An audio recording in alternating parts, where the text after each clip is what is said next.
In this video, we are going to talk about our recent paper in Violence Against Women that is moving towards a new model of sexual consent, the development of the process-based consent scale. So my name is Alyssa Glace. I'm the first author on the paper, and I am here today with my co-author, Judith Zatkin. And then our other co-author, Keith Kaufman, couldn't be in this video, but we wanted to give him a shout out. Yeah. Hi, so good to be here. I'm Judith Zatkin. I am the second author on this wonderful publication, and I'm really excited to be discussing our paper with you all today. I think we will start off by discussing our backgrounds.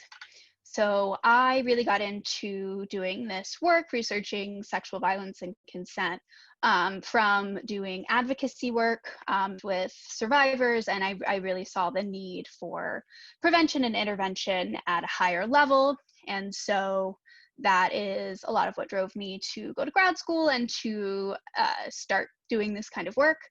It's really important to me.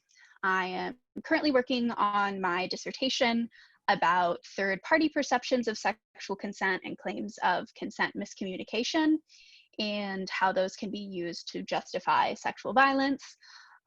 That is currently funded by the Florence Geis Memorial Award for Dissertation Research through Division 35 of the APA, which I'm very excited about. Judith, why don't you share some of your background? Hi, okay, so I started doing sexual violence prevention work as an undergraduate at the University of Michigan. I was part of the Sexual Assault Prevention and Awareness Center's men's activism program there, where I started having these conversations about consent and sexual violence prevention. So similarly to Alyssa, that's kind of what got me into going to graduate school to do this work. So my research area is really on how we perceive perpetrators of sexual violence and how we see perpetrators differently depending on contextual cues. And part of those contextual cues is consent. And when we think about perpetration and how complex perpetration behaviors are, it becomes evident that considering consent as this process is important. Similarly to Alyssa, I am a doctoral candidate at Portland State's Applied Psychology program, and I'm also a visiting faculty member at Linfield University in McMinnville, Oregon. So excited to chat more. All right, so I think we will talk some about the content of this paper and how we see it fitting into the existing literature. We spent quite a while kind of marinating in the idea that we had for this paper. In my master's thesis research, I had used a consent scale that approached consent as kind of a gatekeeping process. And in doing further reading and research, we both kind of arrived at this idea that there was a need to develop a theory and a measurement tool for consent attitudes and behaviors that focused on the ongoing process, the negotiation, and the way that individuals understood and enacted that process, which led us to start developing the scale and develop the item pool and start collecting data. I think that the story of the item development is really fun. Just with this research, it's awesome to work with great collaborators, and I consider myself so fortunate to be able to have worked with Alyssa on this project, and I have fond memories of us sitting in a coffee shop and coming up with the first round of items for this scale based on our research and our lived experience doing this work. So scale development, I think it gets a bad rap, but I actually had a lot of fun doing that initial work with you.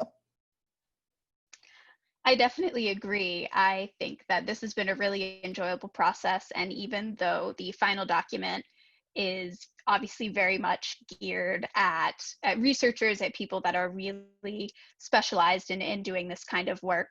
It has like a lot of methods and theoretical concepts that don't necessarily translate to a lay audience or people who aren't really invested in doing this kind of research. I think it is a really valuable tool for researchers in this area who are looking to develop new understandings of consent as those are really changing and evolving, both in the way that we understand them in research and the way that we understand them as a broader society, as a culture.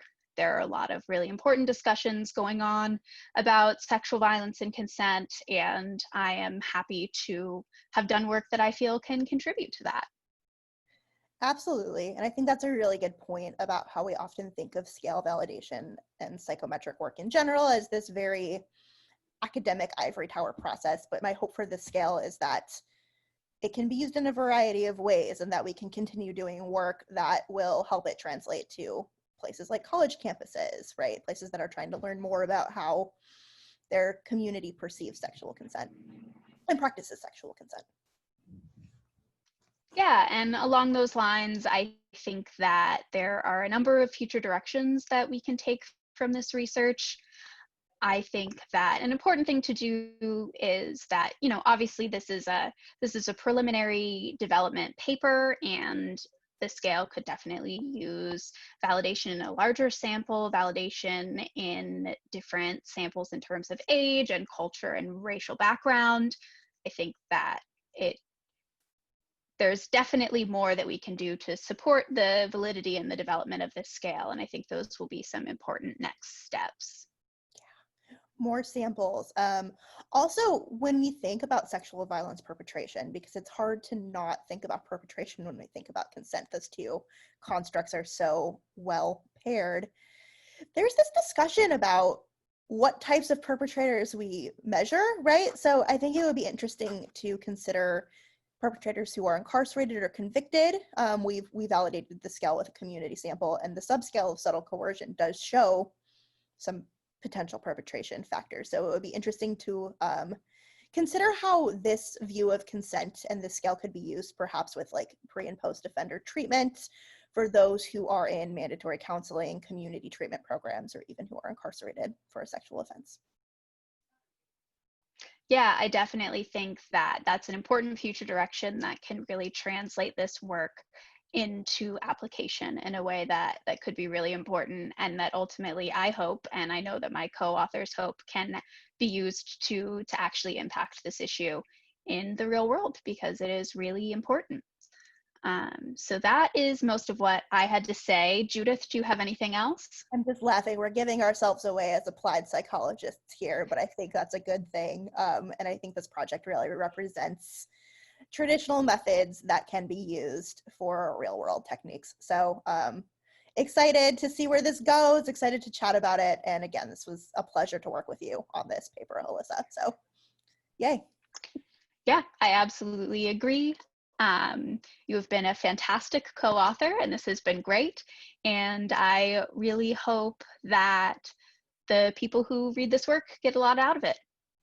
And feel free to contact us if you're watching this and want to chat. We would love to hear your ideas. We're always open to potential future collaborations as Alyssa and I embark upon our academic careers. So we would love to hear from you and your thoughts. Yeah, absolutely. I will add contact information to the bottom of the screen if anyone wants to reach out.